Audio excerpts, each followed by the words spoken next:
sesuai judul kita ini dok ya, gizi atau nutrisi. Sebenarnya seberapa penting sih dok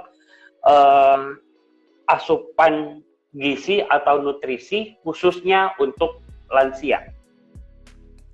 Oke, jadi kondisi lansia itu berbeda-beda, biarpun sama usianya, ya. Artinya, ada satu orang yang berusia 65 tahun, kondisinya sehat. Sedangkan kondisi yang lain usia 65 tahun, tapi kondisinya sudah sakit-sakitan dan sebagainya. Nah, jadi usia itu sebetulnya hanya menentukan angka dan tanggal lahir saja ya. Yang penting adalah perawatan. Nah, contoh jelasnya adalah batasan usia lansia di Eropa sana berbeda dengan di negara berkembang. Di negara maju batasan usia lansia itu adalah di atas 65 tahun. Sedangkan di negara berkembang itu hanya 60 tahun. Jadi bisa diperkirakan bahwa usia 65 tahun di negara berkembang itu setara dengan usia 60 tahun di negara berkembang seperti kita ini ya. Nah, kuncinya apa? Adalah perawatan, pola makan hidup, dan pola hidup yang baik. Nah, kenapa sih nutrisi ini penting? Karena tidak dapat dipungkiri ya, pada usia yang sudah lebih lanjut itu sudah banyak penyakit-penyakit kronis. Dan penyakit kronis itu membutuhkan asupan gizi yang lebih tepat untuk penyakitnya tersebut. Belum lagi soal komposisi tubuh. Semakin kita meningkat usia, itu komposisinya agak berubah. Seperti misalnya lemak itu akan meningkat, sedangkan protein akan menurun. Jadi ini berhubungan dengan otot, kekuatan otot. Nah, sarannya adalah perlu dicukupi kebutuhan proteinnya. Ya, belum lagi soal pencernaannya, artinya penyerapan dalam saluran pencernaan pada orang-orang lansia itu sudah berkurang kan. Jadi perlu support, diberikan makanan yang nutrisinya baik dan berdensitas tinggi. Tapi jangan salah juga, artinya segala hal yang kurang itu jelek. Tapi yang berlebihan itu juga tidak baik. Jadi kalau kurang itu kita khawatir defisiensi. Kalau berlebihan kita khawatir kegemukan atau jadinya malah obesitas. Ya, jadi nutrisi itu sangat penting. Sangat penting ya dok ya. Nah lantas dok, yang membedakan kebutuhan nutrisinya nih antara lansia sama dewasa muda, dewasa akhir lah ya, bisa dibilang gitu ya dok ya. Dewasa akhir ini apa saja sih dok?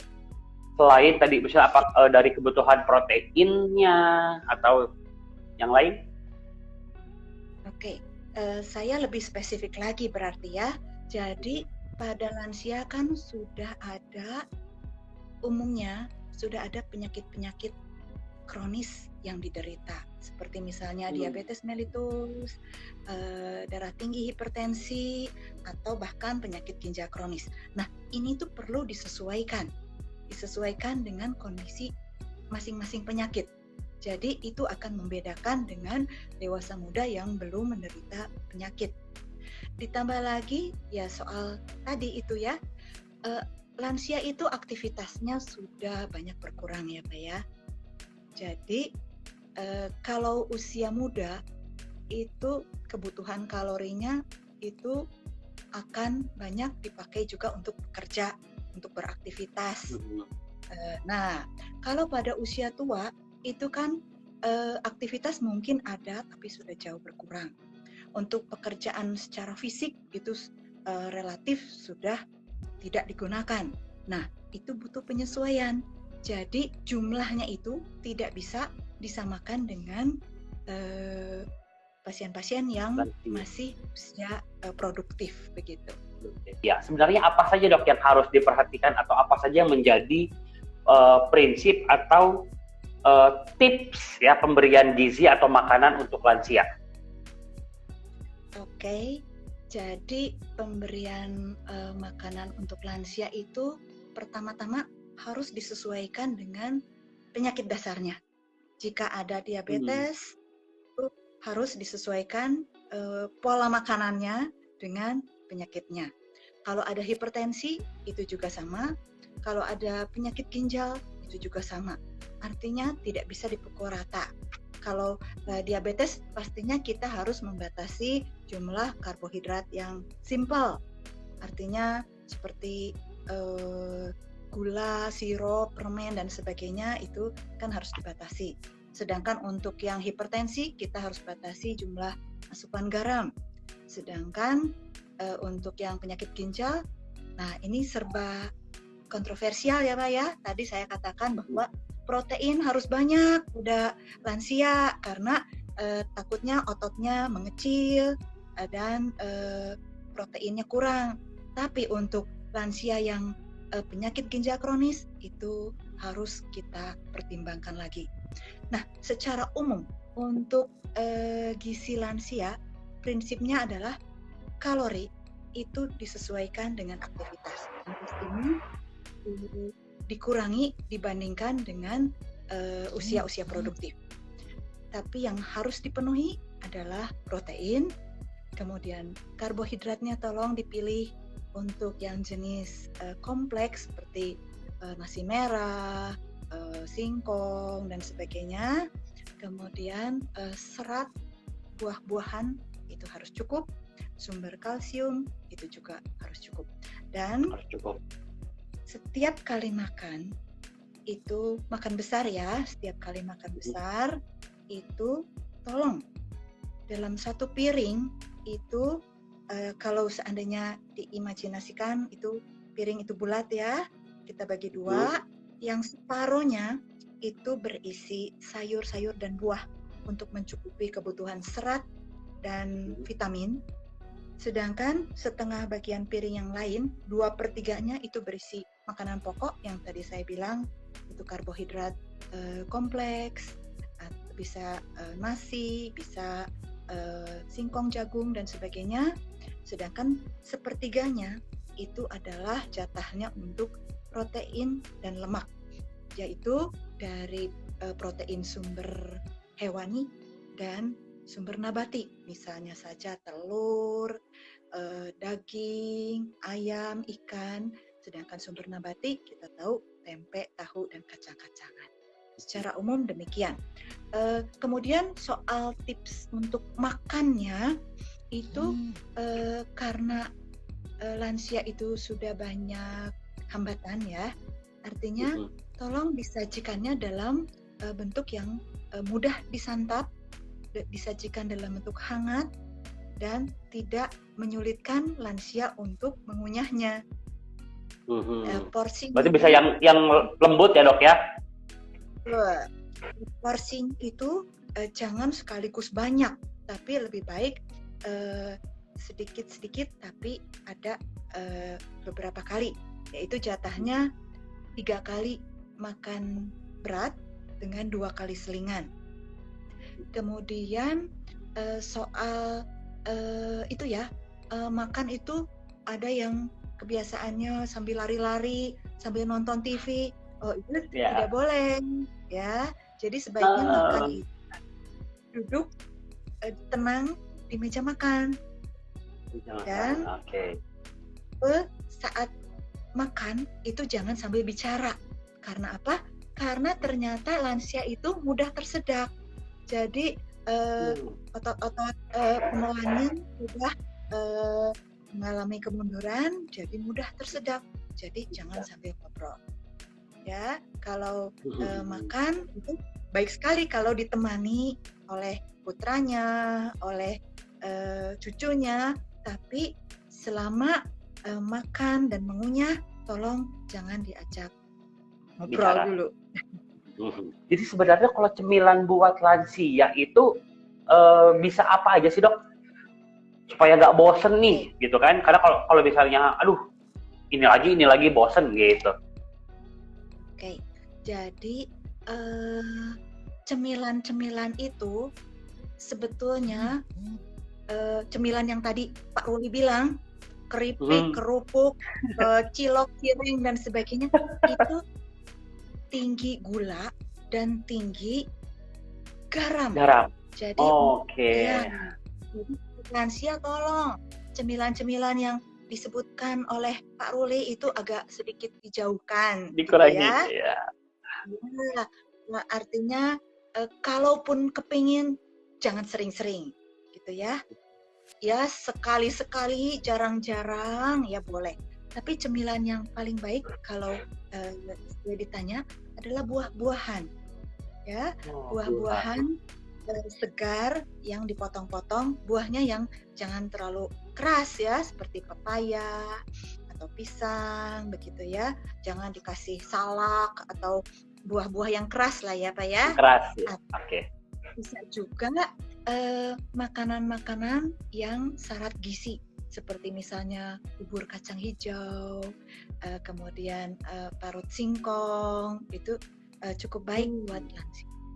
Bagaimana cara memenuhi gizi pada lansia yang memiliki penyakit kronis, antara lain hipertensi dan kolesterol? Nah, mungkin ini ada tips khusus dok, karena mungkin agak lebih yang harus diperhatikan juga ekstra nih dok ya, karena ada penyakit tadi ya, hipertensi dan kolesterol. Silakan dokter, boleh langsung dijawab dulu. Oke, jadi begitu ada hipertensi, apalagi kalau udah ada bengkak-bengkak ya di kaki, itu kita harus mengurangi asupan garamnya. Jadi maksimal itu satu hari itu 1 sendok teh. 1 sendok maksimal teh. Ya dok ya, oke. Iya. Maaf ini. Okay. Dan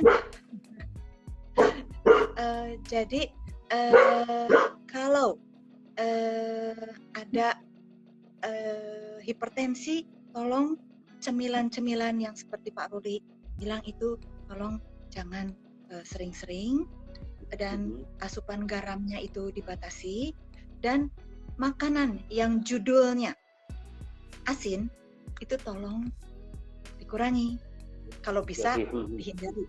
Contohnya apa? Ikan asin, kecap asin,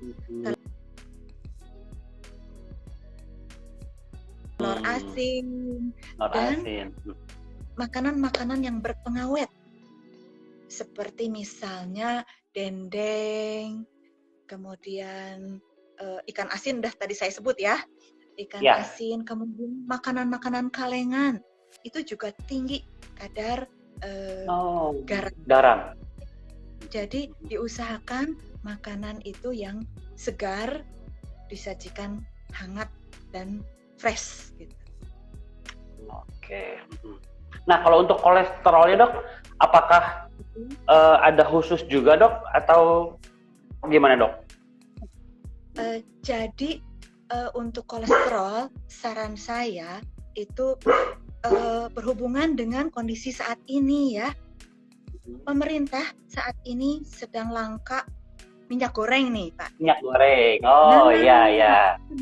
Pemerintah itu memikirkan kesehatan masyarakat katanya. Ini ininya ya, rumor jokesnya, rumornya. Jadi pemerintah itu ingin masyarakat mengurangi makanan-makanan gorengan. Nah, berarti pemerintah baik ya Pak ya? Betul. Makanya susah ya dok ya cari minyak goreng supaya nggak digoreng makanannya ya dok. Betul. Kurangi makanan-makanan goreng-goreng. Namanya saja sudah goreng ya Pak ya. Kalau dalam bahasa Sunda goreng artinya jelek, apa ya Pak? Jelek ya dok ya. Jadi perbanyak makanan yang dipepes, dikukus atau direbus. Itu aja. Oke. Kalau kita bicara lagi tentang nutrisinya, sebenarnya apa saja sih dok yang bisa menyebabkan seorang lansia mengalami kekurangan atau kelebihan nutrisi? Oke, jadi lansia itu mau tidak mau kita harus akui bahwa sudah terjadi beberapa kemunduran fisik ya Pak ya. Seperti misalnya berbagai indera, panca inderanya udah mungkin berkurang ya. Berkurang. Misalnya penglihatan itu sudah berkurang. Jadi mungkin kalau lihat makanan itu terlihat tidak menarik, jadi tidak berselera gitu. Belum lagi faktor penciuman dan indera. Nah, jadi membuat tidak selera makan dan kurang bernafsu untuk makan ya. Nah, untuk hambatan lain, gigi geligi sudah banyak yang tanggal, itu juga menyebabkan lansia malas makan. Nah, jadi kadang-kadang lansia itu bukannya tidak berselera, tapi karena hambatan fisiknya itu yang menyulitkan dia untuk menikmati makanan. Seperti juga gangguan pendengarannya ya. Gangguan pendengarannya seringkali menyebabkan dia sulit berkomunikasi dengan anak atau cucunya. Misalnya ingin minta makanan A, nanti yang diberikan makanan B, akhirnya jadi malah miskomunikasi. Itu salah satunya ya.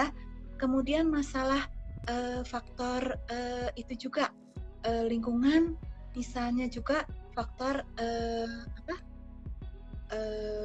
keinginan pribadi yang tidak terpenuhi, misalnya faktor hambatan keuangan misalnya.